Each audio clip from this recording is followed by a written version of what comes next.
आज की वीडियो में आप होम मेकर्स को बहुत सारी हेल्प मिलेगी अपने घर को ऑर्गेनाइज्ड करने के लिए। तो नमस्कार दोस्तों, मैं मंजूरी आप सभी का मेरी इस चैनल में हार्दिक स्वागत करती हूं। तो मैं आज आप लोगों के साथ बहुत ही सुंदर और ईजीफुली आपकी ऑर्गेनाइज़र शेयर करने वाली हूं। उससे पहले मैं ऑर्गेनाइज़र तैयार कर रही हूं किस तरह से, इससे पहले मैं आप लोगों को कुछ पिक के साथ छोड़ के जा रही हूँ जन्माष्टमी की। तो मैं घर पर तैयार कर रही थी मेरे बेटों को, दोनों बेटों को मैंने जन्माष्टमी के महोत्सव के लिए तैयार किया था, जिसकी पिक मैं आप लोगों के साथ शेयर कर रही हूँ। तो चलिए, मैं आप लोगों को पिक के साथ इसलिए छोड़ गई थी कि मुझे तैयारी करनी थी अपने ऑर्गेनाइज़र की। तो इस तरह से मैंने तैयार कर लिया है और मैंने यहाँ पे पहले ले लिया है एक हैंगर और साथ ही में लिया है कुछ बैंगल्स जो यूज़लेस है और थ्रेड। सबसे पहले मैंने हैंगर में छोटे छोटे थ्रेड के हेल्प से इसे हैंग कर लिया है और इसके बाद मैं यहाँ पे 3 लेयर्स बनाऊँगी हैंग करने के लिए और इसे मैं कुछ इस तरह से थ्रेड से इसे नॉट बना लूँगी।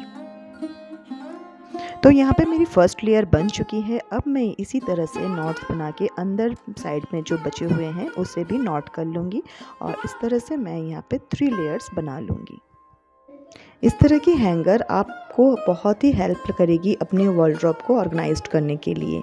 तो मैंने कुछ इस तरह से हैंगर को कंप्लीट कर लिया है और मैं यहाँ पे अपने दुपट्टे को ऑर्गेनाइज्ड करूँगी, क्योंकि दुपट्टे हमेशा इधर उधर हो जाते हैं, ऑर्गेनाइज्ड नहीं रहते हैं। तो इस तरह से आप अपने दुपट्टे को ऑर्गेनाइज्ड कर सकते हैं। तो इसी तरह मैं नेक्स्ट ऑर्गेनाइज़र पे चल रही हूँ, वो भी आपके लिए बहुत ही यूज़फुल रहेंगे। इस तरह के कंटेनर आपको स्वीट्स के बॉक्स में मिल जाते हैं।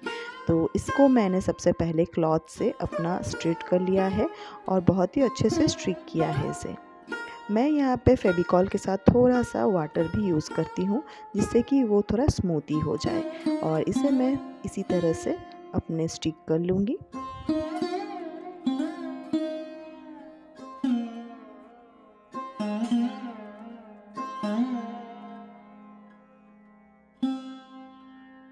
मैंने क्लॉथ को अंदर नहीं लगाया है, इसे बस बाहर की तरफ ही लगाया है।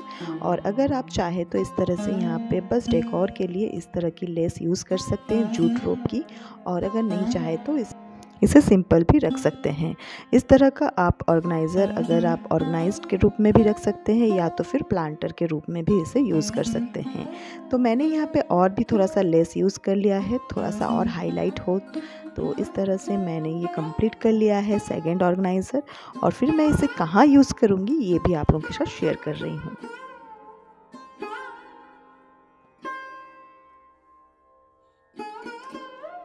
तो मेरी सेकंड ऑर्गेनाइज़र भी तैयार हो चुका है और इसमें मैं अपने छोटे छोटे कॉस्मेटिक क्रीम्स वगैरह रख रही हूँ, जिससे कि ये ऑर्गेनाइज्ड रह सके। अब मैं चलती हूँ मेरी थर्ड DIY या ऑर्गेनाइज़र की तरफ।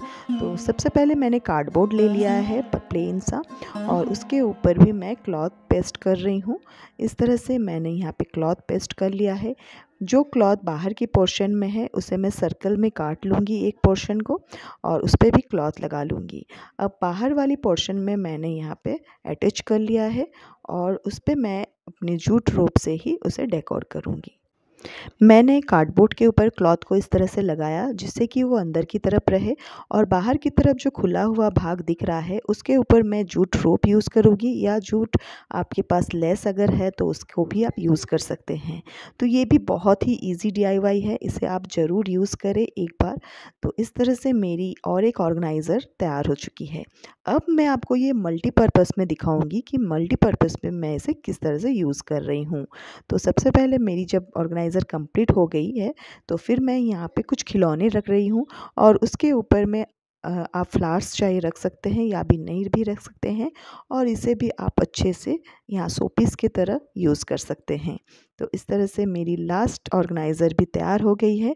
तो वीडियो कैसी लगी, ऑर्गेनाइज़र कैसा रहा और मेरी पिक्स बच्चों की कैसी रही, ज़रूर बताइए कमेंट्स बॉक्स में। Thank you.